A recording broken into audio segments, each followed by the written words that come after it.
हरिओम।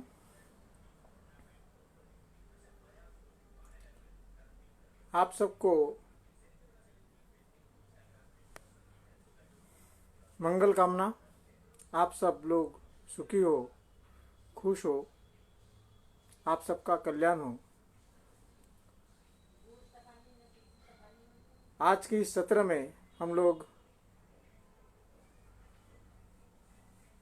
विश्व में सद्भाव और शांति इस विषय पर चर्चा करेंगे।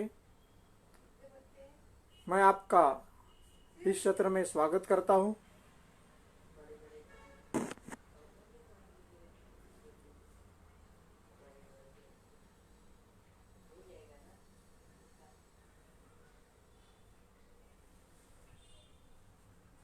सबसे पहले हम लोग शांति पाठ करेंगे। रीढ़ की हड्डी सीधी, सिर सीधा, आंखों को और होठों को हल्के से बंद कर लीजिए।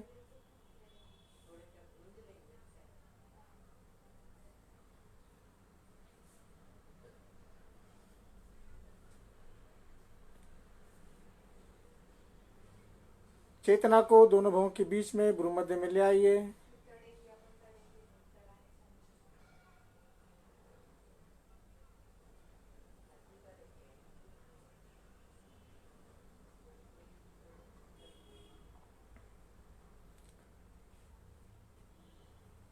हम लोग 3 बार ओम मंत्र का उच्चारण करेंगे। लंबी गहरी सांस अंदर लीजिए। ओ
हम लोग शांति मंत्र बोलेंगे। ओम सहना, ओम शांति शांति शांति। ओम तत्सत। दोनों हाथों को रगड़कर आंखों की पलकों पर सटाइए 3 बार।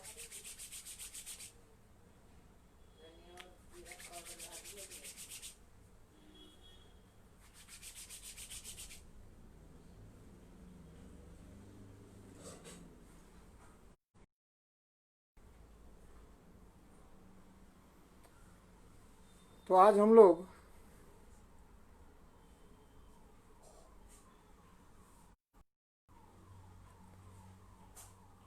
विश्व में सद्भाव और शांति इस विषय पर चर्चा करेंगे।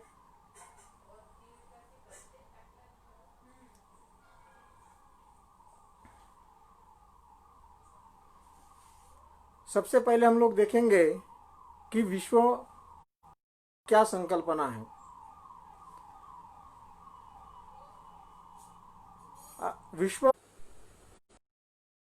विश्व की क्या संकल्पना है, इस संबंध में हम लोग सबसे पहले देखेंगे।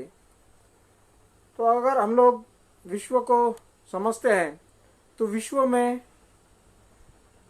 पूरे विश्व में जो है कई जो है वो खंड है और उसके अंदर कई देश हैं और देश के अंदर कई राज्य, कई जिले हैं और जिले के अंदर तहसील है, ब्लॉक है और ब्लॉक के अंदर गांव है, गांव के अंदर लोग होते हैं।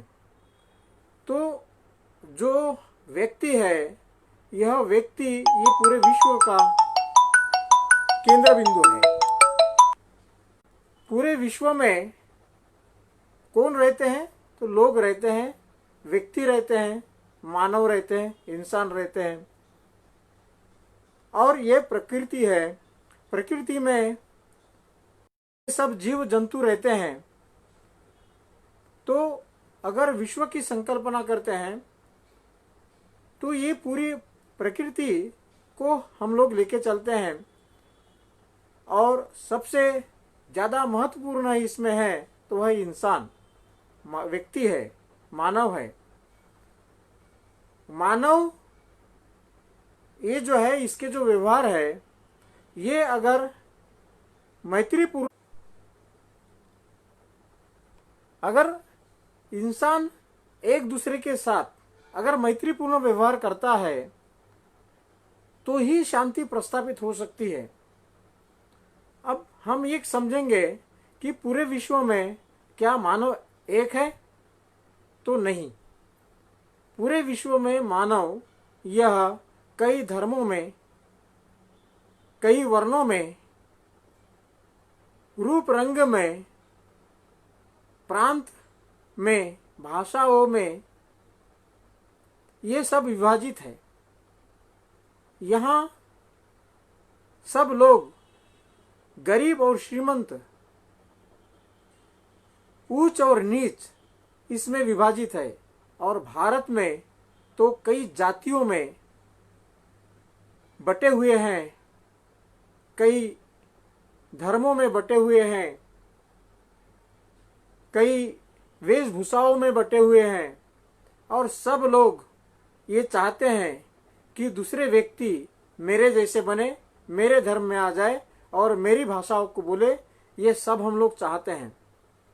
तो हम सब लोग एक दूसरे के साथ भिन्न अपने आप को दिखाना चाहते हैं और हम अपने आप को श्रेष्ठ बताना चाहते हैं। तो इस कारण हम लोग एक दूसरे से अलग हो जाते हैं। तो पूरे विश्व में, हर देश में कई प्रकार के धर्म हैं, कई प्रकार के लोग होते हैं, कई धर्म हैं, कई भाषाएं हैं और कई प्रकार की वेशभूषाएं हैं। तो इसमें हम लोग बटे हुए हैं और ये पूरे विश्व में चल रहा है। तो क्या हम ये समझते हैं कि कोई भी एक धर्म इस देश में, ये पूरे विश्व में, हमारे समाज में शांति ला सकता है? तो इसका उत्तर मुझे तो भी लगता है कि नहीं। कोई भी एक धर्म इस पूरे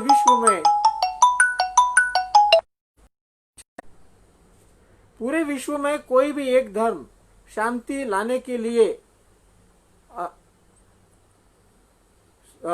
ये नहीं ला सकता है। क्यों? क्योंकि कोई भी व्यक्ति अपना धर्म छोड़ने के लिए तैयार नहीं है। ना मैं छोड़ने के लिए तैयार हूं, ना आप छोड़ने के लिए तैयार है। हम में से कोई भी व्यक्ति अपना धर्म, अपना जो कल्चर है, वो छोड़ने के लिए तैयार नहीं है। तो अगर हम में से कोई भी व्यक्ति अपना अस्तित्व या हमारा जो पहचान है वो छोड़ने के लिए, त्यागने के लिए तैयार नहीं है, तो क्या हम शांति कैसे ला सकते हैं? हमको लगता है कि कोई हमारा धर्म अपनाए, हमको लगता है कि कोई हमारी भाषा अपनाए, हमको लगता है कि कोई हमारी वेशभूषा अपनाए, तो ऐसा नहीं होगा। इसलिए ये सब जो है ये नेचुरल नहीं है, ये नैसर्गिक नहीं है, ये प्राकृतिक नहीं है। हम इंसान करके पैदा हुए हैं। हम जिस रूप में पैदा हुए हैं, मनुष्य के रूप में पैदा हुए हैं, तो हम लोगों ने अपनी पहचान मनुष्य के रूप में बढ़ानी चाहिए। लेकिन जन्मतः हमको बताया जाता है कि हमारी जाति ये है, हमारा धर्म ये है, हमारा ये व्यवहार है, हमारी ये पहचान है, हमको ऐसे कपड़े पहनने चाहिए, हमको ऐसे रहना चाहिए। तो ये हम लोगों को संस्कारित किया जाता है बचपन से। क्या यही हमारी as a human being, as a इंसान, एज ए मानव, क्या यही हमारी पहचान है? तो हम लोगों को यह जानना पड़ेगा कि इंसान की क्या पहचान होती है, इंसान कैसा होना चाहिए। तो अगर हम इंसान करके पैदा हुए हैं तो इंसान के रूप में हमारा विकास हो। तो ये विकास कैसे हो सकता है? कौन करेगा ये विकास? हमारी पहचान क्या हो सकती है? तो हमारा हम जो है वो एक इंसान के रूप में हमारा विकास होना चाहिए। तो क्या है इसकी, क्या पहचान है, इसके क्या गुण है? तो हम ये देखते हैं कि अगर मनुष्य, हम सब लोगों को लगता है कि मुझे स्वतंत्रता मिले, सबको लगता है, जो भी मनुष्य इस धरती पर पैदा हुआ है उसको लगता है कि मुझे सुख मिले और मुझे शांति मिले। वो शांति की खोज में कई प्रकार के कार्य करता है, वो सुख के खोज में कई प्रकार के कार्य करता है। तो हम लोगों को वो समझना होगा कि वो क्या है जो हम लोगों को सुख दे सकते हैं, वो जो क्या है वो हम लोगों को शांति फैला सकते हैं, हमारे अंदर शांति निर्माण कर सकते हैं। तो पहला है वो है हमारी स्वतंत्रता। अगर मनुष्य खुद को स्वतंत्र अनुभव करता है, वो अपने मन के मुताबिक वो रहता है, मन के मुताबिक सोचता है, मन के मुताबिक कार्य करता है, तो वो खुश रहता है, वो शांत रहता है, वो शांत हो जाता है। अगर उसके मन के विरुद्ध कोई भी बात हो जाती है तो वह उत्तेजित हो जाता है, अशांत हो जाता है। जैसे अगर मुझे लगता है कि मैं कहीं पर भी विचरण करूं, मैं मन के मुताबिक अपना जीवन यापन करूं, मेरे मन के मुताबिक मैं शादी ब्याह करूं, तो ये जो हमारी जो सोच है यही सब की सोच है। जितने भी इंसान, जितने भी लोग इस धरती पर है, सबको ऐसे ही लगता है जैसा आपको और मुझे लगता है, सबको लगता है। तो सबसे पहले हमारे घर में क्या होता है ये देखिए। हम अपने बच्चों को हमको लगता है कि हमारे बच्चे हमारे मन के हिसाब से हम जहां बोलेंगे वहां वो शादी करे, वो हम जो बोलेंगे वही वो बने, अपना उसी प्रकार हम जो चाहते हैं उसी प्रकार वो अपना जीवन यापन करे। बहुत लोग कहते हैं कि कुछ बीमारियां जो है वो हेरिडिटरी होती है, लेकिन मैं ये कहता हूं कि ये जो संस्कार है, ये जो खान पान है, ये जो विचार है, यही हेरिडिटरी होते हैं। उसी के कारण जिस प्रकार मैं अगर बीमार पड़ता हूं तो मेरे बच्चे भी बीमार पड़ेंगे, अगर मेरे जैसा मैं व्यवहार उनको सिखाता हूं। और कोई भी व्यक्ति नहीं चाहता है कि उनके बच्चे उनकी तरह बने, क्योंकि वो जानते हैं, कोई भी व्यक्ति ये नहीं चाहता है, ये नहीं बता सकता है, सत्य जो इतिहास है वो अपने बच्चों को नहीं बता सकता है, क्योंकि वही जानता है कि वो अपने जीवन में क्या क्या किया उन्होंने। तो हम लोगों को अपने जो विचार है वो थोपना नहीं चाहिए अपने बच्चों पर। तो यही स्वतंत्रता का हनन वहीं से शुरू हो जाता है। हाँ, उनको अच्छाई और बुराई का भेद हम लोगों को बताना चाहिए कि बेटा इस दिशा में अगर चलेंगे तो ये आपको दुख देगा, इस दिशा में चलेंगे तो ये आपको सुख देगा। तो सत्य और असत्य का भेद हम लोगों को प्रज्ञा उनको सिखानी चाहिए। प्रज्ञा मतलब यह है कि अच्छा और बुरे की पहचान करने का क्षमता, पहचान करने का ज्ञान, सुख और दुख में भेद करने का ज्ञान, सत्य और असत्य में भेद करने का ज्ञान। तो यही जो है ये हम लोगों को अपने बच्चों को सिखाना चाहिए। तो जब तक हम लोग स्वतंत्रता का पालन नहीं करते हैं, जैसा हमको लगता है कि मुझे स्वतंत्रता मिले, मैं अपने मन के मुताबिक जीवन यापन करूं, वैसे दूसरे भी चाहते हैं, तो हम लोगों को उनकी स्वतंत्रता का भी ख्याल रखना चाहिए। नहीं तो हम अपने स्वतंत्रता का एंजॉय करते करते उपभोग करते करते हम दूसरे की स्वतंत्रता का हनन ना करें। वो हम लोगों को ध्यान रखना होगा, तभी हमारे जो आपसी संबंध है, एक दूसरे के संबंध है, चाहे वो पति पत्नी के संबंध हो, चाहे पिता पुत्र के संबंध हो, चाहे भाई भाई के संबंध हो, चाहे पड़ोसी पड़ोसी के संबंध हो, तब ही हमारे संबंध ये मैत्रीपूर्ण हो सकते हैं। हमारे आपसी संबंध अगर मैत्रीपूर्ण होते हैं, तभी इस देश में, इस समाज में, इस राष्ट्र में और इस विश्व में शांति प्रस्तावित हो सकती है। दूसरा है समता। समता क्या है? जैसा मैं हूं वैसे आप भी हैं। जैसे मुझे लगता है कि मुझे ये चीज मिले, मेरा घर हो, मुझे धन दौलत मिले, मैं सुख चैन में रहूं, मुझे ऐश और आराम मिले, वैसा वो दूसरा व्यक्ति भी चाहता है। तो हम लोगों को ये करना चाहिए कि हम किसी के सुख दुख में, किसी के सुख में बाधा उत्पन्न ना करें। जैसे मुझे लगता है कि अगर मैं सुखी होना चाहता हूं, मैं कोई भी कार्य करता हूं, तो उसमें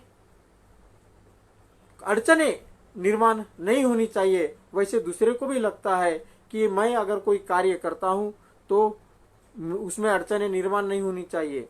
और जो भी संपत्ति है वो समान रूप से सबको डिवाइड हो, सबको खाना मिले, सबको भोजन मिले। ऐसा ना हो कि एक व्यक्ति भूखा सोए और एक व्यक्ति तूप रोटी खाए, घी और रोटी खाए और सुख चैन की जिंदगी जिए, और एक व्यक्ति भूखा सो रहा है। तो ऐसा नहीं होना चाहिए, और यही हम लोगों को इसका भी ध्यान रखना चाहिए।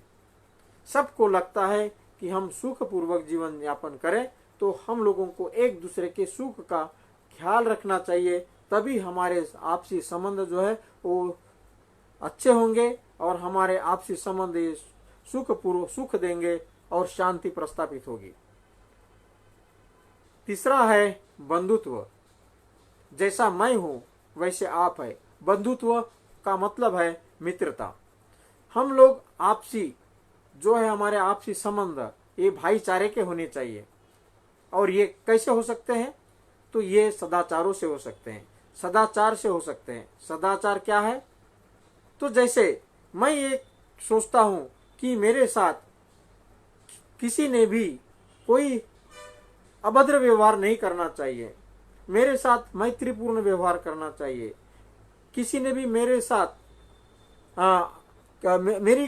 मुझे दुख नहीं पहुंचाना चाहिए, चाहे वो शाब्दिक हो, चाहे वो शारीरिक हो, चाहे वो मानसिक हो।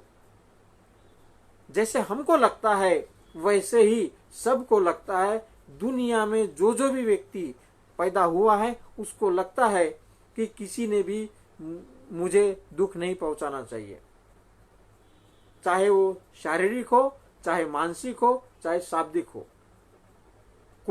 अगर कोई हमको गुस्से से बोलता है तो हम लोगों को भी गुस्सा आता है। अगर कोई प्यार से बोलता है तो हमको उसके प्रति हमारा आकर्षण हो जाता है। तो इस प्रकार हम लोगों को एक दूसरे के प्रति मैत्रीपूर्ण व्यवहार करना चाहिए। जब हम लोग एक दूसरे को अपना जैसा समझेंगे तो हम उसके साथ मैत्रीपूर्ण करेंगे व्यवहार। तो हम लोगों को ये चाहिए, जब तक हम लोग एक दूसरे के साथ मैत्रीपूर्ण व्यवहार नहीं करते हैं, हम लोग सुखी नहीं हो सकते हैं और हमारे आपसी संबंध ये शांतिपूर्ण नहीं हो सकते हैं। दूसरा है सदाचारों में कि झूठ नहीं बोलना है। अगर हम दूसरे के साथ असत्य व्यवहार करते हैं, दूसरे के साथ झूठ बोलते हैं, तो उसको दुख होता है। हमारे आपसी संबंध ये अच्छे नहीं होते। हमको भी लगता है कि हमारे साथ किसी ने असत्य व्यवहार नहीं करना चाहिए, दूसरों को भी सेम वैसे ही लगता है। सभी दुनिया में, पूरे विश्व में जितने भी लोग हैं, जितने भी व्यक्ति हैं, उनको सबको यही लगता है। तो हम लोगों को वैसा ही व्यवहार करना चाहिए जैसे हमको लगता है कि दूसरा हमारे साथ करे। और यही मित्रता है, यही बंधु भाव है, यही बंधुता है। चौथा है, हम लोगों को ये ध्यान रखना चाहिए कि दूसरे की चीजों नहीं करनी चाहिए, दूसरे की चीज बिना पूछे नहीं लेनी चाहिए, चाहे वो कितना भी अपना व्यक्ति हो, पास का हो, प्रिय हो, क्योंकि उसको भी भावनाएं होती है, उसको भी मन होता है, उसको भी इच्छाएं होती है जैसे हमें होती है। जैसे हमको लगता है कि हमारी चीज किसी ने नहीं लेनी चाहिए, वैसा ही अगले वाले को लगता है कि मेरी चीज किसी ने नहीं लेनी चाहिए। तो ये जब होगा तब ही शांति प्रस्थापित होगी, तभी हम आपस में मैत्रीपूर्ण रह सकते हैं, सुखपूर्वक रह सकते हैं, हमारे आपसी संबंध ये शांतिपूर्ण हो सकते हैं। चौथा है कि हम लोगों को एक दूसरे के साथ व्यभिचार नहीं करना चाहिए। एक दूसरे को हम लोगों ने धोखा नहीं देना चाहिए। जब हम इसको फॉलो करेंगे तो हमारे जो भी है सत्यता, वो हम लोगों ने एक दूसरे को बतानी चाहिए। तो हम लोगों ने जो हमारे जो संबंध है, वैवाहिक जो संबंध है, तो उस संबंधों को हम लोगों ने प्रामाणिकता पूर्वक ऑनेस्टली फॉलो करना चाहिए, एक दूसरे को धोखा नहीं देना चाहिए। तो ये इससे हमारे जो भावनाएं हैं, भावनाओं को ठेस नहीं पहुंचती है और हमारे जो आपसी संबंध है ये मैत्रीपूर्ण हो सकते हैं, और तभी हम लोग सुखपूर्वक जीवन जी सकते हैं, और तभी हमारे आपसी संबंध शांतिपूर्ण हो सकते हैं, और तभी दुनिया में शांति प्रस्तावित हो सकती है। और ये सत्य है। पांचवा जो है सदाचारों का, तो ये जो हम लोगों ने अभी तक 4 जो सदाचार बताए हैं, इसको हम लोगों को अगर जागरूकता पूर्वक फॉलो करना है, अगर हम लोगों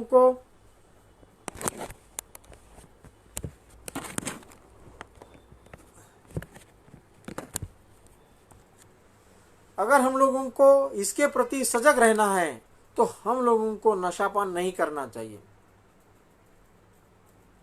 हम लोग अगर नशे में रहेंगे, जिस प्रकार नशे में क्यों नहीं रहना चाहिए, तो जिस प्रकार हमको लगता है कि हम जिस गाड़ी में बैठे हुए हैं उस गाड़ी का ड्राइवर यह नशाबाज नहीं होना चाहिए, वो जागरूक होना चाहिए, गाड़ी जागरूकता पूर्वक उसने चलाना चाहिए, ऐसा हमको लगता है। क्योंकि अगर वो नशे में होगा तो हमारी जान को खतरा है, वो गाड़ी ठीक से नहीं चला सकता है। उसी प्रकार अगर हम नशे में होते हैं तो हमारा मन है ये जागरूक नहीं होता है। जो हमारा ड्राइवर है, जो हमारे लिए सोचता है, जो हमारे लिए कार्य करता है, जो हमारे लिए हमको कहाँ जाना है, कैसे चलना है, कहाँ बैठना है, इसके प्रति जो विचार करता है, जो हमको आदेश देता है, हमको सूचनाएं देता है, वो अगर नशे में रहेगा तो हमारी गाड़ी ठीक से नहीं चलेगी और हम लोग कहीं पर भी दुर्घटनाग्रस्त हो सकते हैं। इसलिए हम लोगों को जागरूक होना बहुत जरूरी है, और जागरूक अगर नहीं रहेंगे तो हम लोग डिसीजन ठीक से नहीं ले पाएंगे। अगर डिसीजन ठीक से नहीं ले पाएंगे तो हम कार्य जो है वो ठीक से नहीं कर पाएंगे। और इसलिए हम लोगों को जागरूक होना बहुत जरूरी है, और जागरूक रहने के लिए हमको नशापान नहीं करना चाहिए। क्योंकि अगर नशे में रहेंगे तो हम कोई भी कार्य ठीक से नहीं कर पाएंगे। तो इसलिए ये जो 5 जो है ये सदाचार, ये हम लोगों को फॉलो करने चाहिए। जब तक ये फॉलो नहीं करते हैं तो सुखपूर्वक जीवन नहीं जी सकते हैं, और इस दुनिया में कभी भी कहीं पर भी शांति प्रस्तापित नहीं हो सकती है। तो ये जो है ये बंधु भाव इस सदाचारों से उत्पन्न होगा। और आप देखिए, अगर हम किसी के यहाँ जाते हैं और अगर हम वहाँ जाने के बाद वो हमारा स्वागत करता है, हमारे पूछताछ करते हैं, हमारे अच्छे हमारे हाल हवाल पूछते हैं और हमको पानी देते हैं, हमको चाय नाश्ता देते हैं, अच्छा प्रेम से बात करते हैं, तो हम लोगों को बहुत अच्छा लगता है। और हम उनकी जो वाहवाही है, उनके जो उन्होंने उनके व्यवहार की जो है वो बातें जो है, हम जहाँ जहाँ भी जाते हैं वहाँ वहाँ हम लोग करते रहते हैं। तो ये जो है ये हम लोगों को फॉलो करना चाहिए। और ये सब कहाँ से आता है, ये जो है सदाचार, ये कहाँ से आते हैं? तो मैं आपको बता देता हूँ कि हम लोग कहते हैं कि हम भगवान की पूजा करते हैं। बहुत लोग, सब लोग, हम लोग किसी ना किसी भगवान की पूजा करते हैं। हमारा कोई ना कोई भगवान होता है। तो क्या होता है भगवान का अर्थ? भगवान किसी मूर्ति में नहीं होता है, भगवान किसी फोटो में नहीं होता है, भगवान किसी मंदिर में नहीं होता है। अगर हम मूर्ति को पूजा करते हैं तो उनके गुणों को हम लोग धारण नहीं कर सकते हैं। हमारा उद्देश्य होता है उस भगवान की पूजा करने का कि उनके गुणों को धारण करना। तो भगवान क्या होता है? तो भग मतलब नष्ट करना, वान मतलब तृष्णा। तो जिन्होंने तृष्णा पर विजय प्राप्त किया है, जिनके अंदर की तृष्णा खत्म हो चुकी है, वही भगवान है। फिर तृष्णा कहां से उत्पन्न होती है? तो हमारी इंद्रियों से होती है। आपने इंद्रजीत नाम सुना होगा। इंद्रजीत का मतलब है इंद्रियों पर विजय प्राप्त करने वाला। तो क्या हम उस भगवान की तरह अगर हम बनना चाहते हैं, अगर हम भगवान की पूजा करते हैं, इसका मतलब हम भगवान की तरह बनना चाहते हैं। सब लोग कहते हैं कि हम लोगों को समाधि प्राप्त करनी है, कुंडलिनी का जागरण करना है। तो समाधि क्या होती है? जो भी हम लोग व्यवहार करते हैं, सदाचारों का पालन करते हैं, उसके परिणाम क्या होते हैं? अगर हमने किसी को गाली दी तो क्या हम ये अपेक्षा कर सकते हैं उससे कि वो भाई साहब नमस्ते ऐसा बोलेगा? किसी को कि हमको वो गाली देगा? ऐसा हो सकता है? तो हमारे व्यवहार का ही, हमारे का कर्म का ही परिणाम, रिफ्लेक्शन होता है, प्रतिक्रिया होती है। जैसा हम कर्म करते हैं उसी के परिणाम होते हैं। तो ये जो जानता है कि मैं ये व्यवहार करूंगा तो उसके परिणाम ये होते हैं, वो अपने कर्मों के प्रति, अपनी क्रियाओं के प्रति, अपनी भावनाओं के प्रति, उसके परिणामों के प्रति जो जागरूक होता है वही समाधिस्थ होता है। बहुत लोग कहते हैं कि योग करते हैं, ध्यान करते हैं, साधना करते हैं। तो आसन करना, प्राणायाम करना, ध्यान करना ये कोई साध्य नहीं है, ये साधन है। साधन है वो समाधि प्राप्त करने के लिए, अपनी भावनाओं को स्थिर करने के लिए, भगवान की तरह बनने के लिए, उस राह पर चलने के लिए ये साधन है, ये वाहन है। ये वाहनों से हमको उद्देश्य की तरफ जाना है। तो भगवान अगर हमको बनना है तो हमको अपने इंद्रियों पर विजय प्राप्त करना होगा, हमको अपनी भावनाओं पर विजय प्राप्त करना होगा, हमको अपने मन को प्रशिक्षित करना होगा। जिस प्रकार ड्राइवर को ट्रेनिंग दी जाती है, गाड़ी चलाने वाला ड्राइवर ट्रेंड होना चाहिए, वो ज्ञानी होना चाहिए, वो गाड़ी का उसको ज्ञान होना चाहिए। उसी प्रकार हमारा जो ये मन है, मन को हमको करना होता है। प्रशिक्षण के लिए ध्यान होता है। ये ध्यान, ये मन को प्रशिक्षित करने की प्रक्रिया होती है। और इसके लिए हम लोगों को ध्यान करना ये साधन है, ये साध्य नहीं है। तो भगवान की जैसा अगर हमको बनना है तो हमको अपने आप को जानना पड़ेगा। अगर हम अपने आप को जानते हैं तो हर क्षण, हर घड़ी हमारे मन में जो विचार उत्पन्न होते हैं उनको हमको जानना पड़ेगा। आप देखिए, कभी कभी हमको लगता है कि उसको मार डालूंगा, ऐसा हमारे मन में विचार आता है। हमको गुस्सा आ जाता है तो हमारे मन में क्रोध उत्पन्न होता है, उनको गुस्सा आ जाता है और किसी को मारने का मन करता है। हमारे मन में इच्छा उत्पन्न होती है, हिंसा उत्पन्न होती है मन में। तो ये हिंसा किस चीज का है? हमारे मन में 3 प्रकार के क्या होते हैं? विष होते हैं, लोभ, द्वेष और मोह।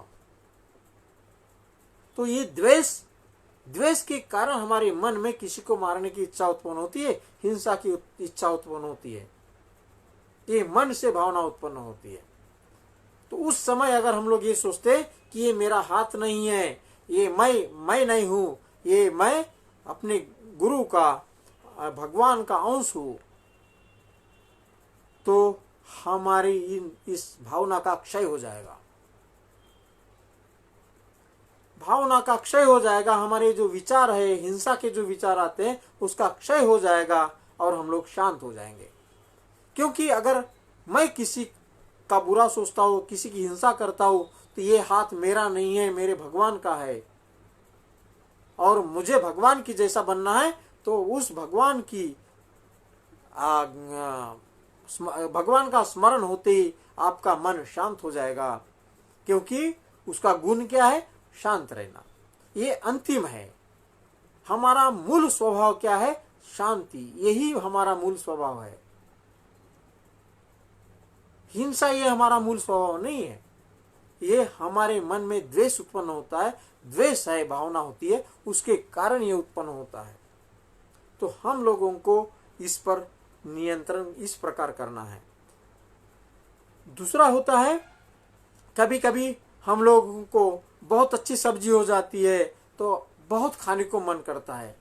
हम लोग दूसरे का विचार नहीं करते हैं, जितना मिले उतना हम लोगों को लगता है कि सब मुझे ही मिल जाए, मैं ही, हम दूसरे की चिंता नहीं करते हैं। ये होता है लोभ के कारण। लोभ के कारण हमारे मन में यह उत्पन्न होता है विचार, क्योंकि सब मुझे ही मिल जाए। तो ये जो है, इस पर भी हम लोगों को नियंत्रण करना पड़ेगा। क्योंकि हम लोगों को उस समय ये ध्यान रखना पड़ेगा कि हमको दान देने की भावना रखनी चाहिए। हम दूसरा भी व्यक्ति हमारे जैसा ही है, उसको भी भूख लगी होगी, उसको भी उसकी जरूरत है, उसको भी उस चीज की जरूरत है। इसलिए हम लोगों ने उसी समय जागरूक होना चाहिए। अगर हम लोगों को भगवान की तरह बनना है, हमारे इंद्रियों पर नियंत्रण प्राप्त करना है, आसक्ति को खत्म करना है, तो हम लोगों को इस बात को ध्यान रखना चाहिए कि दूसरे का भी हम लोगों को विचार करना चाहिए। तभी हम भाईचारा उत्पन्न कर सकते हैं, तभी हम लोग सुखी हो सकते हैं, तभी हम लोग शांत हो सकते हैं। तो ये किसके जैसा है? लोग बोलते हैं कि हम लोग मरने के बाद इस योनि में चले जाएंगे, इस योनि में जन्म ले। उसके लिए मरने की कोई आवश्यकता नहीं है। उसके लिए अगर किसी योनि में जन्म लेने के लिए हमको उसका रूप धारण करने की आवश्यकता नहीं है। अगर प्राणी का जन्म हमको होगा, अगर ऐसा कहते हैं, तो प्राणी मरने के बाद हमको प्राणी के जैसे मिलेगा कि नहीं मिलेगा मालूम नहीं है। लेकिन अगर हम लोग बोलते हैं ना कि राक्षस योनि, तो जो हिंसा, राक्षस का काम क्या है? हिंसा करना, मार काट करना, किसी को दुख पहुंचाना, किसी का कत्ल करना, यही राक्षसी प्रवृत्ति होती है। तो ये प्रवृत्ति हमारे मन में अगर उत्पन्न होती है तो हम उस योनि में पहुंच जाते हैं। उस क्षण के लिए, उस समय के लिए अगर उससे बाहर निकलना है तो हमको भगवान का स्मरण करना होगा। कि भगवान मतलब क्या? तृष्णा पर विजय प्राप्त करना। तो तृष्णा कहां से होती है? इंद्रियों से। तो इंद्रियों की आसक्ति को हम लोगों को खत्म करना पड़ेगा, तभी हम लोग भगवान की तरफ बन सकते हैं। अभी तक हम लोग ये जो योनि है, इस योनि में हम लोग इसी जीवन में हम लोग उस योनि को धारण करते हैं। दूसरा है लोभ। लोभ मतलब क्या होता है? जैसे मृत शरीर होता है, उसको कोई पता नहीं लगता है कि कोई जो है मृत शरीर, उसको जीवन नहीं रहता है। उसी प्रकार हम लोगों को भावना, ये मन में विचार नहीं होता है कि हम दूसरे का विचार नहीं करते हैं, तो हम उसी समय प्रेत योनि में चले जाते हैं। तीसरा है, हाँ, अगर कोई किसी के पास कोई चीज दिखी तो हम उसको झपट लेते हैं, उसको छीन लेते हैं, अपनी मान लेते हैं। तो जैसा हमको लगता है कि हमारी वस्तु को किसी ने छीना तो हमको गुस्सा आता है, उसी प्रकार उसको भी आता है। ये भावना हमारे में होनी चाहिए। तो ये जो छीनने की प्रवृत्ति है, ये हमारे आसक्ति के कारण होती है, ये भी लोभ के कारण होती है। जैसे मुर्गा है, ये दूसरे का दाना वो छीन लेता है, दूसरे का मुंह का दाना छीन लेता है, उसी प्रकार ये प्रवृत्ति हमारे अंदर होती है। और उस समय हम लोग किस योनि में होते हैं?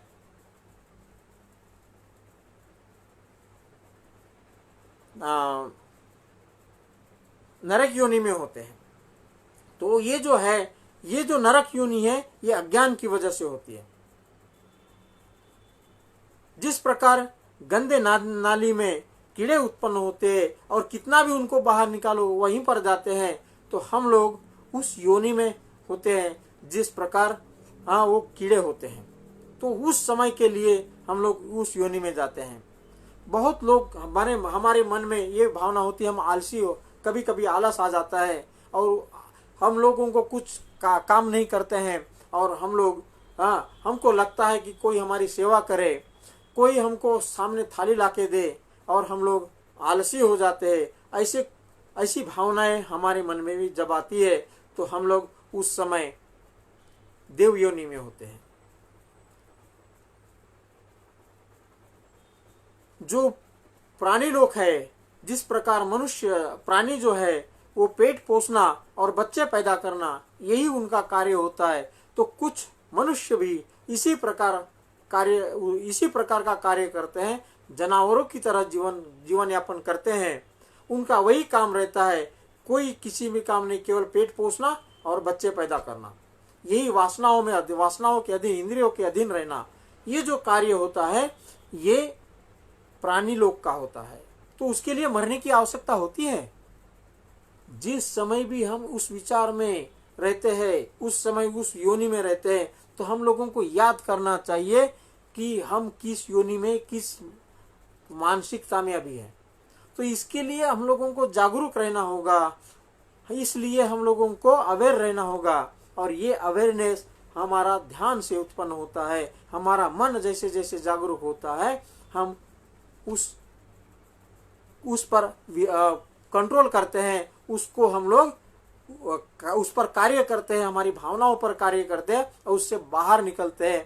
तो जब हम किसी की चीज को छीनते हैं तो हम उसके विरुद्ध में काम करते हैं। हम किसी को दान देने की प्रवृत्ति अपने आपस में अपने आप को आदत डालते हैं कि दान देना, दूसरे की मदद करना। तो ये जो है आसक्ति, ये हम लोगों को खत्म करनी पड़ेगी, तभी हम विश्व में शांति प्रस्थापित कर सकते हैं। ये सदाचारों को हम लोग धारण करेंगे तभी हम विश्व में शांति प्रस्थापित कर सकते हैं, और दूसरा कोई मार्ग नहीं है। बंदूक की गोली से कहीं पर भी शांति प्रस्थापित नहीं हो सकती है। किसी की हिंसा करने से क्या शांति प्रस्थापित हो सकती है? क्योंकि 10 दिसंबर 1948 को पूरे विश्व में एक डिक्लेरेशन पास हुआ था, जिसको कहते हैं डिक्लेरेशन ऑफ ह्यूमन राइट्स। तो ये मनुष्य को जीवन यापन करने के लिए, उसका पूर्ण विकास करने के लिए पूरे विश्व में एक होकर एक चिंतन किया कि ये मनुष्य कैसे सुखी हो सकता है। और तब ये डिक्लेरेशन बना कि जो भी मनुष्य के रूप में पैदा होगा, वो मनुष्य को क्या क्या चीजें मिलनी चाहिए। अगर वो नहीं मिली तो उसका विकास नहीं होगा, और विकास नहीं होगा तो वो दुखी हो सकता है, वो हिंसा कर सकता है, वो दूसरे पर आक्रमण कर सकता है। तो इसलिए ये हम लोगों को इसको देखना पड़ेगा। आप सर्च कर सकते हैं global declaration of human right. तो ये जो है सदाचार हम लोगों को फॉलो करने पड़ेंगे। चौथा है वो है न्याय। अगर हम न्याय, अगर किसी को नहीं, किसी पर अगर अन्याय होता है, किसी किसी के साथ अगर कुछ बुरी घटनाएं होती है, उसको अगर न्याय नहीं मिलता है तो फिर वो हिंसात्मक हो जाता है। तो इसलिए उसको न्याय मिलना चाहिए। जैसे मैं एक उदाहरण बताता हूं आपको कि अगर आप अभी नौकरी के लिए कहीं गए और वहां पर कोई जगह है, तो उसका एक सिलेक्शन प्रोसेस होना चाहिए। उसकी जो प्रक्रिया है ये न्यायिक होनी चाहिए। तो उसका सिलेक्शन प्रोसेस, उस प्रोसेस के हिसाब से सबका सिलेक्शन होना चाहिए। उसके लिए क्या होता है कि एक मेरिट लिस्ट लगती है, उसकी टेस्ट होती है और टेस्ट की मेरिट लिस्ट लगती है, और मेरिट लिस्ट के हिसाब से लोगों को लिया जाता है, उनकी पात्रता के हिसाब से। वो जो क्राइटेरिया रखा हुआ होता है, लेकिन अगर आगे वाले को सिलेक्ट नहीं करके अगर पीछे वाले को अगर सिलेक्ट किया गया तो ये क्या हो गया? अन्याय हुआ। तो हम लोगों को ये ध्यान रखना चाहिए, एक दूसरे का ध्यान रखना चाहिए। अगर उसकी जगह मैं होता और कोई अगर मेरे साथ ऐसा करता तो मुझे क्या लगता, ये हम लोगों को विचार करना चाहिए। तो हमेशा अगर हम अपने साथ साथ अगर दूसरे का भी ख्याल रखते हैं, दूसरे का भी विचार करते हैं, हाँ, तो यही हमारे अंदर बंधुभाव उत्पन्न होगा, यही न्याय होगा और यही मैत्री होगी। अगर हम किसी को अपना मानते हैं, अपना मित्र मानते हैं, अपना प्रिय मानते हैं, तो उसके साथ झूठ नहीं बोलेंगे, उसके साथ व्यभिचार नहीं करेंगे, उसकी चीजों का हम लोग चोरी नहीं करेंगे। तो ये मैत्री है। साथ में खाना, साथ में पीना, साथ में सोना, ये कोई मैत्री नहीं है। एक घर में रहना मतलब मैत्री नहीं होती है। हम अपने घर में किसी रिश्ते नाते से रहते हैं, भाई बहन का, चाचा भतीजा, पिता पुत्र, पति पत्नी, इस रूप में रहते हैं, लेकिन हम इंसान करके नहीं रहते हैं। तो हम लोगों को इंसान बनना बहुत जरूरी है। और ये होता क्यों है? ये जो 4 चीजें हम लोगों ने बताया, ये हम लोग फॉलो नहीं करते, इसलिए यहाँ सारी दुनिया में, हमारे देश में, समाज में जो कुछ भी बुरी घटनाएं घट रही है, एक मनुष्य दूसरे मनुष्य को के साथ अन्याय करता है, दूसरे की हिंसा करता है, ये क्यों होता है? तो ये हम लोग फॉलो नहीं करते हैं, इस सदाचारों को फॉलो नहीं करते, इसलिए। तो हम लोगों को ये देखना पड़ेगा। अब आप बताइए, जब आपको घर बांधना है, घर, एक मकान बनाना है, तो हम लोग क्या करते हैं? उसके लिए सबसे पहले हम लोग एक प्लॉट देखते हैं, जगह देखते हैं, फिर उस जगह में घर बनाने के लिए हम लोग पैसा इकट्ठा करते हैं। पैसा जमा हो गया तो क्या हम लोग बनाना शुरू कर देते हैं? नहीं, हम लोग क्या करते हैं कि उसमें किस प्रकार का घर होगा, हमारा मकान होगा, कितने कमरे होंगे, हमारी किचन कहाँ होगी, हमारा बेडरूम कहाँ होगी, हमारा टॉयलेट कहाँ होगा, हॉल कहाँ होगा, डाइनिंग हॉल कहाँ होगा। तो ये सब हम लोग एक प्लान करते हैं। और वो प्लान कौन बनाता है? वो आर्किटेक्ट बनाता है। वो उस विषय का तज्ञ होता है,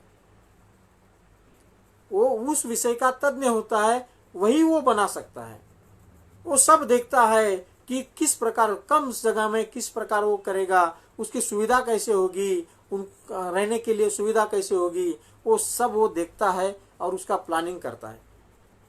बाद में प्लान जब बनता है तब वो बनाने के लिए हम ऐसे ही किसी को भी नहीं बनाने के लिए नहीं देते हैं, तो हम लोग इंजीनियर को ढूंढते हैं। इंजीनियर का क्या मतलब होता है कि वो उस विषय का तज्ञ होगा, वो बांध काम मतलब बनाने वाला तज्ञ होगा।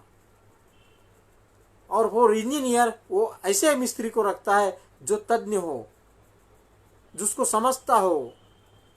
जिसको समझता नहीं उसको रखेगा क्या? नहीं। तो तब वो घर बनता है, अच्छा बनता है, हमारे मन के हिसाब से बनता है।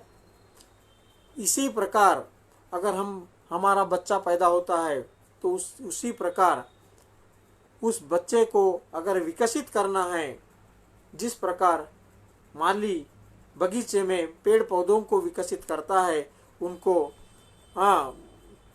बीज बोता है और वो उसको फल रूप तक लाने के लिए उसकी मेहनत करता है। खेत में अनाज उगाता है तो उसकी जैसे देखभाल करता है, उसी प्रकार हम अपने बच्चों की देखभाल करने के लिए तज्ञ होना चाहिए। हमारा बच्चा केवल हमारा बच्चा नहीं होता है, वो हमारे समाज का भी बेटा होता है, वो हमारे देश का भी बेटा होता है। इसलिए अगर वो हमारा बेटा अगर बुराइयों में फंस गया, बुरे कर्मों में फंस गया, अगर वो चोर लुटेरा हो गया, तो केवल अपना घर नहीं लुटेगा, वो पड़ोसी का भी घर लुटेगा, वो गांव का भी किसी का भी घर लूट सकता है। हाँ, उस जिले का, उस देश का, हाँ, और दूसरे देश को भी वो हानि पहुंचा सकता है। इसलिए सारी दुनिया को दूसरे महायुद्ध के बाद चिंता हुई थी कि अगर ऐसा नरसंहार हुआ तो ये बहुत हानि होगी, और इसलिए उन्होंने ये डिक्लेरेशन पास किया था। तो ये विश्व में शांति फैलाने के लिए हुआ था, और आज योग का उद्देश्य भी वही विश्व ने रखा हुआ है कि वो योग का उद्देश्य है शांति और सद्भाव प्राप्त करना। तो ये सद्भाव कैसे होगा उत्पन्न? क्या केवल आसन करने से होगा? क्या कोई प्राणायाम करने से होगा? क्या हम लोग केवल स्वस्थ रहे और कैसा भी व्यवहार करने से होगा? नहीं होगा। तो हम लोग, जो माँ बाप की जिम्मेवारी है सबसे पहले, कि जब हम बच्चे को पैदा करते हैं तो उसको ये 4 मूल जो मनुष्य के गुण हैं वो हम उनको सिखाएं। स्वातंत्र, क्षमता, बंधुता और न्याय, ह्यूमन राइट्स, ये हम लोगों को बताएं। उसके बाद अगर हम, जब इंसान बनेगा, ये अगर गुणों को धारण करता है तो इंसान के जैसा व्यवहार करेगा एक दूसरे के साथ। तो एक मनुष्य ने दूसरे मनुष्य के साथ अगर मनुष्य जैसा व्यवहार किया तो इस दुनिया में कभी भी कहीं पर भी युद्ध नहीं होगा। अगर हमको लगता है कि हमारी आने वाली पीढ़ी युद्ध के चटके ना सहन करे, वो शांति से सुखपूर्वक जीवन यापन करे, तो हम लोगों को ये करना होगा। तो हम अपने बच्चों को बचपन से उस दिशा में हम लोग ले जाएं। हम उनके आर्किटेक्ट हैं, हम उनके इंजीनियर हैं। अगर हम ऐसा नहीं करते हैं तो क्या होगा? जैसे जंगल में पेड़ उगता है और वो कैसे भी किसी भी दिशा में बढ़ता है, उसी प्रकार और वो किसी भी काम में नहीं आता है। एक आड़ा टेढ़ा पेड़ कभी भी मकान बनाने के लिए, कोई चीज बनाने के लिए काम में नहीं आता है। उसी प्रकार अगर बच्चा आगे बढ़ता है और उसका इस प्रकार विकास होता है, किसी भी दिशा में नहीं होता है, तो वो किसी भी काम नहीं आएगा, वो समाज में हानि ही पहुंचाएगा। तो इसलिए हम लोगों को इन चीज़ों को ध्यान रखना पड़ेगा। ये हमारी जिम्मेवारी है, और ये सबसे पहली माँ बाप की जिम्मेवारी है, दूसरी समाज की जिम्मेवारी है। समाज के लोगों ने भी उनका ख्याल रखना चाहिए। ये समाज मतलब संघ है, एक परिवार मतलब एक संघ है, और ऐसे कई संघ मिलके समाज बनता है, और ऐसे कई समाज मिलके एक गांव बनता है, और ऐसे कई गांव मिलके एक तहसील बनती है, और ऐसे कई तहसील मिलके जिला बनता है, और इस प्रकार हमारा देश बनता है। तो चाहे कितने भी परिवार रहे, चाहे कितने भी मानव रहे, अगर वो इंसानियत को धारण करते हैं, वो इंसान के जैसे व्यवहार करते हैं एक दूसरे के साथ, चाहे वो किसी भी समाज के हो, चाहे किसी भी धर्म के हो, चाहे वो किसी भी जाति के हो, तो क्या उनमें हिंसा हो सकती है? क्या उनमें कभी युद्ध हो सकता है? नहीं। तो सबसे मुख्य ये उपचार है कि हम लोग इंसान है और खुद को इंसान मानना और इंसान के जैसा व्यवहार करना, और हम लोग जब इंसान के जैसा व्यवहार करेंगे तो ही हम लोग सुखी हो सकते हैं। हम लोग कितना भी अच्छा खाना खाए, हम कितने भी अच्छे घर में रहे, चाहे हम हिंदू रहे, चाहे मुस्लिम रहे, चाहे क्रिश्चियन रहे, चाहे बौद्ध रहे, चाहे सिख रहे, चाहे ईसाई रहे, कोई भी रहे, अगर हम अच्छे इंसान नहीं होते हैं तो हम अच्छे बौद्ध नहीं बन सकते हैं। अगर हम अच्छे इंसान नहीं है तो हम अच्छे ईसाई नहीं बन सकते। हम अगर अच्छे इंसान नहीं हैं तो हम लोग अच्छे हिंदू नहीं बन सकते हैं। हम अगर इंसान नहीं है तो हम अच्छे माँ, अच्छे पिता, अच्छे भाई, अच्छी बहन, अच्छे पड़ोसी नहीं बन सकते हैं। और ये अगर नहीं बनते हैं तो कभी भी हमारे समाज में, चाहे हमारे घर में हो, चाहे हमारे समाज में हो, चाहे हमारे गांव में हो, चाहे हमारे देश में हो, सुख शांति कभी भी प्रस्थापित नहीं हो सकती है। तो यही हम लोगों का ध्येय है और ये हम लोगों का उद्देश्य हम लोगों ने ध्यान रखना चाहिए। तो ये जो है ये हम लोगों को ध्यान रखना चाहिए।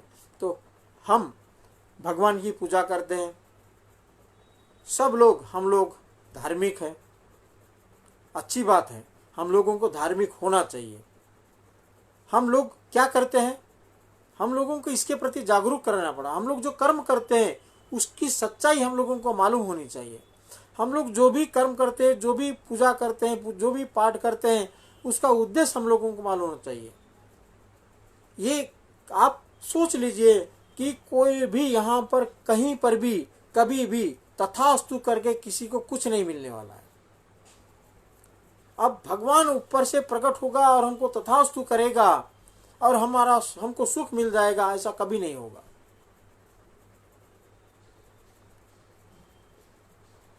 तो ये तभी हो सकता है जब हम भगवान को समझे, भगवान के गुणों को समझे और उसको धारण करें। तो हम लोग रोज ये सब करते हैं, हम भगवान को पुष्प अर्पण करते हैं। पुष्प क्या बताता है? पुष्प है ये अनित्यता का प्रतीक, कि हमारा जीवन ये नश्वर है, मरने वाला है।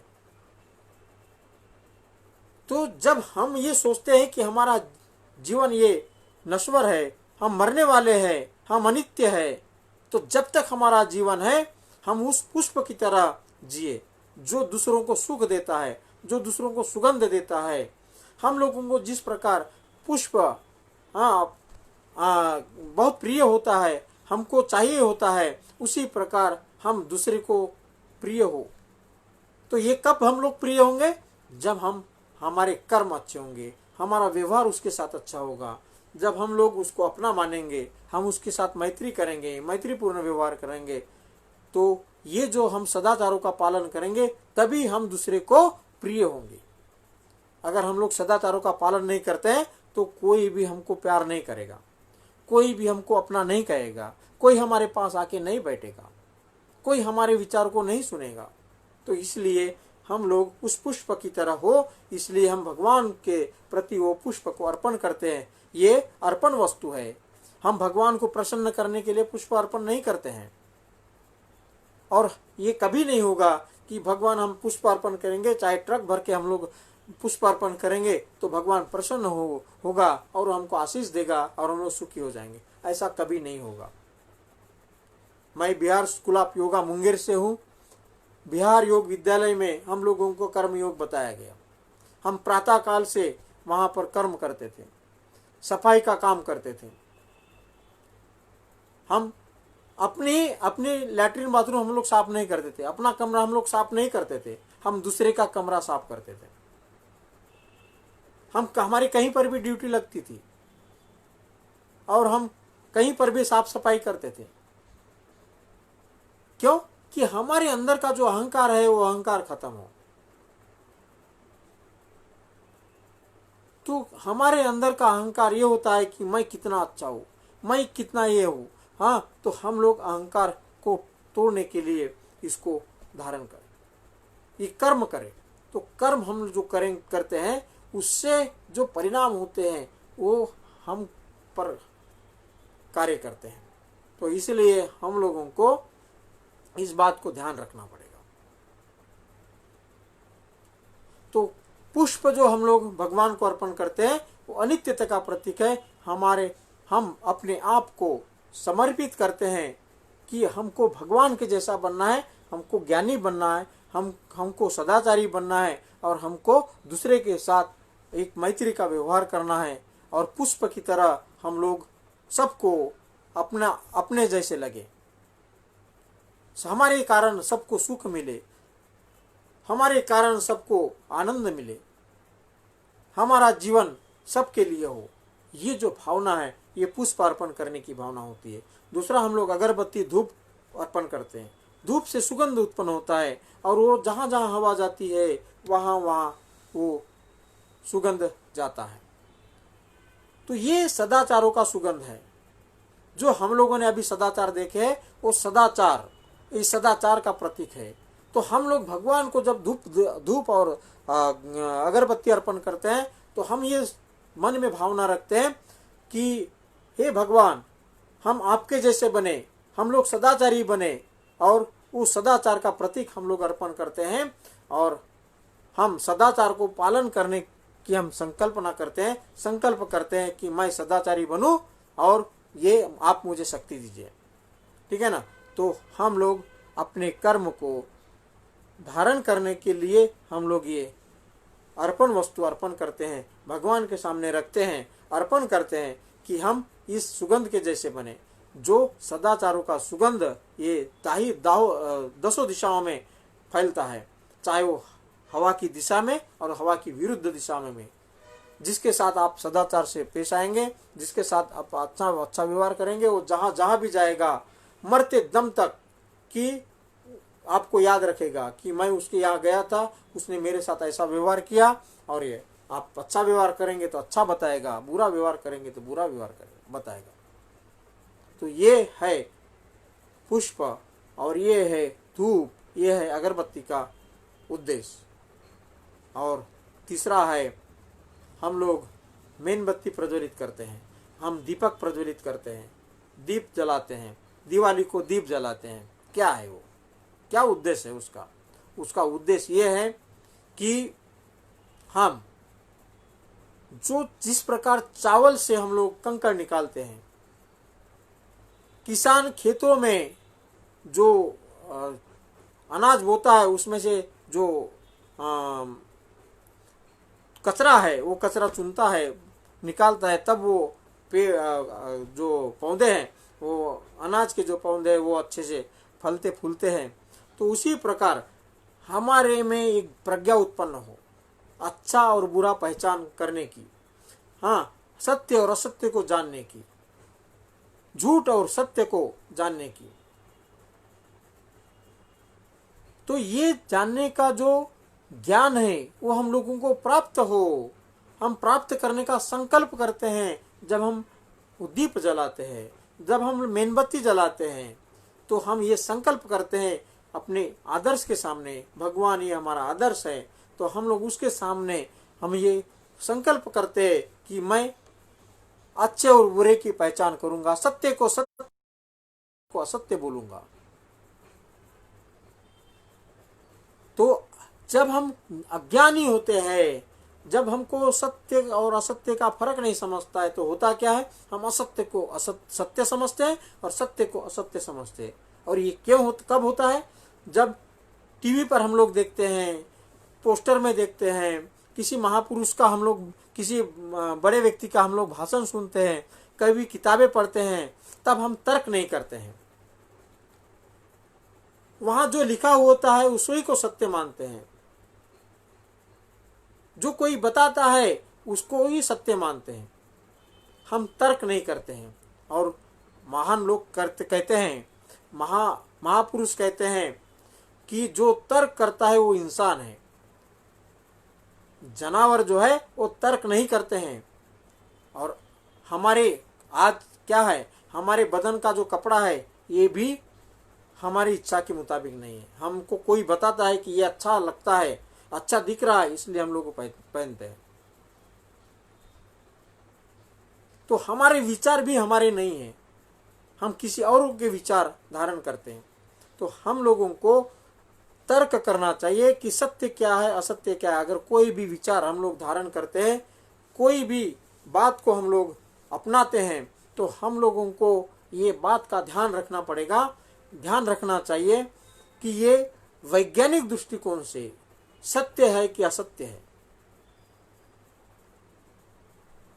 हम लोगों को तर्क करना चाहिए, और हम लोग तर्क करते हैं तभी हम सत्य को अपना सकते हैं। तो ये जो है तर्क का कौन कर सकता है? जिसमें प्रज्ञा हो, जिसमें सोचने की क्षमता हो, वही तर्क कर सकता है।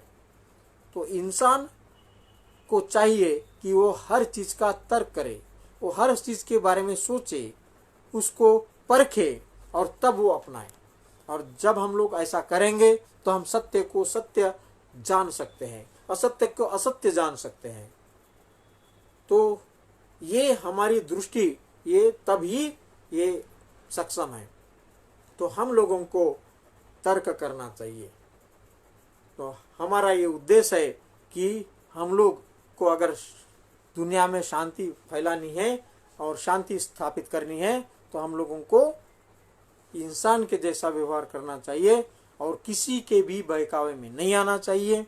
हम लोगों को अपने अच्छे और बुरे की पहचान हो, सत्य और असत्य का पहचान हो, और तब हम लोग अच्छे इंसान बन सकते हैं। तो हम ये भगवान को दीपक प्रज्वलित करते हैं, मेणबत्ती प्रज्वलित करते हैं, उसको अर्पण करते हैं। तो हम लोग ये संकल्प करते हैं कि मैं सत्य को सत्य कहूँगा, असत्य को असत्य कहूँगा, और तभी हम लोग सुखी हो सकते हैं।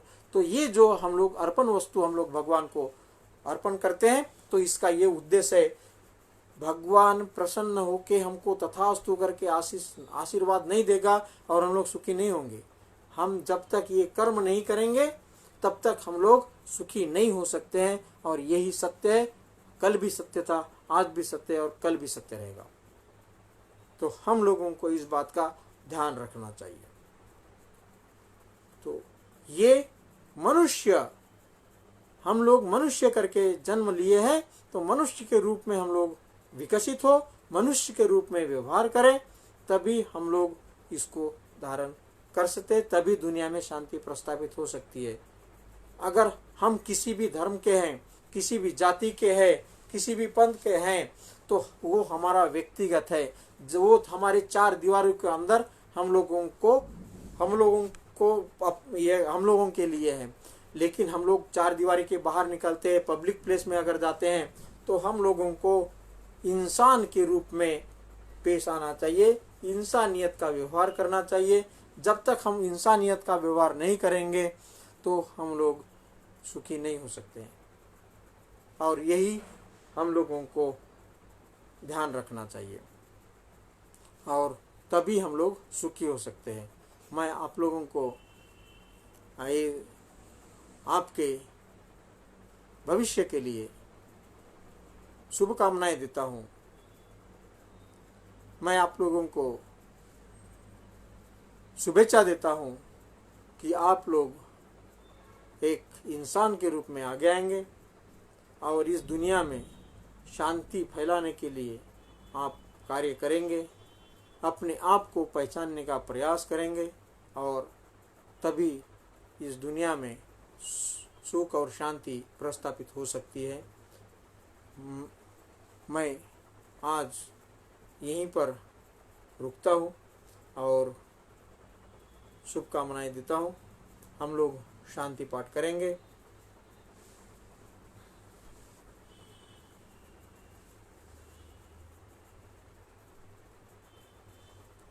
आँखों को और होठों को हल्के से बंद कर लीजिए।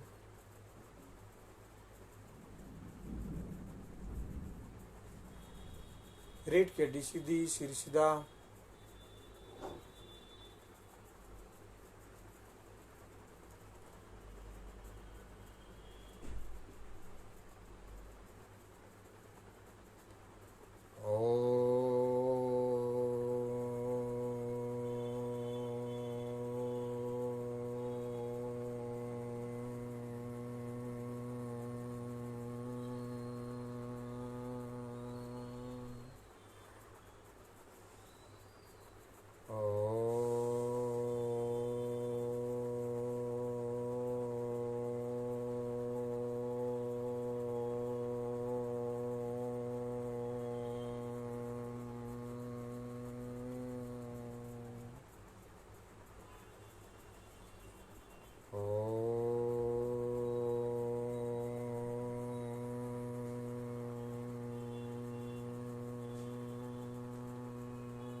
सबे सत्ता सुखी हुन्तु, सबे हुन्तु चखेमिनो, सबे भद्राणि पश्यन्तु मा कंची दुःखमागमा। सभी प्राणी मात्र सुखी हो, सबका कल्याण हो, सबको सुख का मार्ग मिले, किसी को भी दुख ना हो। ओम तत्सत। दोनों हाथों को रगड़िए, आंखों की पलकों पर सटाइए 3 बार।